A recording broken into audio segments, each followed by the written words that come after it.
Je suis Sandra Lavorel, je suis écologue au CNRS à Grenoble. Alors qu'est-ce que c'est qu'être, écologue? Eh bien, c'est tout simplement, travailler sur la science des écosystèmes. Les écosystèmes, ce sont l'ensemble des organismes en interaction avec leur environnement et là-dedans, il y a, plusieurs termes. Il y a les organismes vivants et leur diversité, ce qu'on appelle la biodiversité.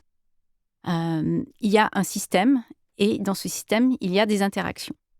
Et ça explique très bien le cœur de mon travail qui concerne une sous-discipline de l'écologie qui s'appelle l'écologie fonctionnelle. Alors la biodiversité, c'est quelque chose qui est absolument merveilleux. C'est la diversité des êtres vivants, la diversité des espèces, la diversité par exemple génétique d'une culture ou d'un animal sauvage, la diversité des systèmes dans un paysage. Il est très important de la décrire. Ça, c'est le travail de beaucoup d'écologues, aussi de taxonomistes et par exemple, dans mon cas pour les plantes, de botanistes. Ce qui m'intéresse moi, en fait, c'est comment fonctionnent les écosystèmes. Donc c'est l'objet de l'écologie fonctionnelle. Cette sous-discipline de l'écologie, elle est née à la fin des années 1980 avec la volonté de comprendre les processus qui déterminent la réponse des organismes et donc de l'ensemble de la biodiversité aux modifications de l'environnement et leurs effets sur le fonctionnement des écosystèmes. Alors, qu'est-ce qu'on entend par fonctionnement des écosystèmes? C'est notamment les grands cycles, par exemple le recyclage du carbone, le recyclage des nutriments comme l'azote ou le phosphore, le cycle de l'eau. Et puis, ce sont aussi les interactions entre organismes. Une fonction qui est très souvent citée, c'est la pollinisation. Mais il y a aussi plein d'autres fonctions, comme par exemple la prédation et les fonctions, par exemple, de contrôle des maladies par les organismes entre eux. Donc l'écologie fonctionnelle, c'est quelque chose qui m'a interpellée au cours de mon parcours, parce que finalement, après avoir voulu contribuer à conserver la biodiversité, ce qui était quelque part ma motivation initiale. Initialement, je voulais travailler dans les parcs nationaux et contribuer à sauvegarder les écosystèmes et la biodiversité. Je me suis aperçue que finalement, ce qui m'intéressait, c'était de comprendre comment ça marche. Donc, travailler sur les écosystèmes, c'est pas uniquement décrire pourquoi quelles espèces sont là ensemble. C'est le travail de la biogéographie ou de l'écologie des communautés. Ce qui m'a intéressé, moi, c'était de comprendre finalement par quels mécanismes liés, par exemple, initialement, dans mon cas, aux stratégies de reproduction des plantes, mais aussi à leur physiologie, comment, en fait, l'écosystème va fonctionner du fait des espèces qui sont là.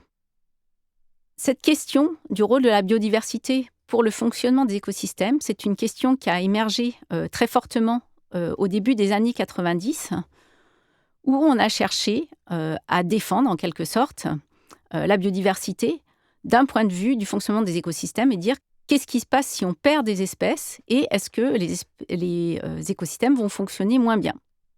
Et en fait, très honnêtement, l'espoir des chercheurs qui ont lancé ces thématiques, c'était de pouvoir dire, eh bien voilà, quand on a moins de biodiversité, on a des écosystèmes qui fonctionnent moins bien, ça c'était l'intuition, mais on cherchait à le démontrer et donc à comprendre les processus, les mécanismes par lesquels ce serait le cas. Donc, comme d'autres, j'ai participé à des expérimentations où nous avons, par exemple, semé des mélanges d'espèces de plantes avec plus ou moins d'espèces, des espèces plus ou moins différentes, pour pouvoir ensuite mesurer, par exemple, si cela changeait la production de biomasse, si cela changeait la résistance à l'invasion par des espèces exotiques. Et ça, c'était des expérimentations initiales qui étaient assez simples. On disait, une espèce, c'est une espèce. Ça m'a rapidement peu satisfaite, dans la mesure où on donnait le même statut à toutes les espèces, alors que quand on passe du temps sur le terrain, eh bien, on s'aperçoit bien que, par exemple, une graminée, ce n'est pas la même chose qu'une légumineuse, et qu'il y a des différences qui vont être évidentes, et donc ce n'est pas une question juste de nombre d'espèces. Dans ces travaux-là, et aussi dans les travaux que j'avais faits auparavant au cours de ma thèse, qui concernaient en fait les mécanismes pour lesquels il y a plus ou moins d'espèces qui coexistent ensemble dans un lieu déterminé, La réflexion a commencé à émerger chez moi et chez d'autres collègues, euh, d'essayer de comprendre en fait quelles étaient finalement les caractéristiques des plantes qui faisaient qu'elles coexistent ensemble, bien entendu, mais aussi qu'elles affectent le fonctionnement d'un écosystème. Nous avons aussi été sollicités à cette époque-là par les modélisateurs qui cherchaient à répondre en fait à des demandes des climatologues pour essayer de développer des modèles complexes couplant la végétation et le climat. Donc très simplement, les écologues modélisateurs de l'époque étaient extrêmement frustrés qu'on leur demande en fait de modéliser une espèce de couche verte qui revêtirait la Terre et qui serait en fait la végétation contribuant au recyclage du carbone.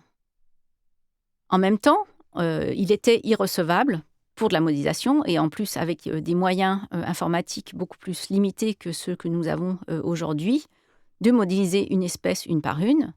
Et de toute façon, personne n'avait la compréhension des espèces, de leur fonctionnement, de leur réponse au changement climatique en l'occurrence, une par une.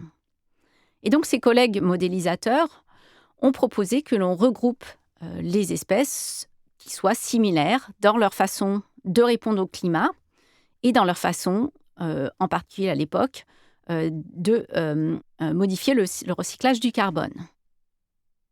C'est ce qu'on a appelé à l'époque une classification fonctionnelle, donc des groupes fonctionnels de plantes. Et ça hérisserait les gens qui travaillent maintenant sur ce sujet. En fait, c'était des classifications qui étaient hyper simples, voire même simplistes, qui étaient proposées, mais pour les objectifs de modélisation à l'échelle globale. D'autres personnes comme moi travaillaient à des échelles beaucoup plus fines, donc l'échelle de la parcelle sur un terrain, l'échelle des paysages. Et nous nous sommes dit, notamment avec deux collègues australiennes, donc Sue McIntyre et Jill Landsberg, qu'il serait possible d'appliquer le même raisonnement, donc de grouper les espèces selon leur fonctionnalité, mais avec une mobilisation de connaissances beaucoup plus fines des espèces. Nous espérons que vous avez apprécié cet aperçu. Pour continuer à écouter ce livre audio sur Google Play Livres, utilisez le lien dans la description de la vidéo.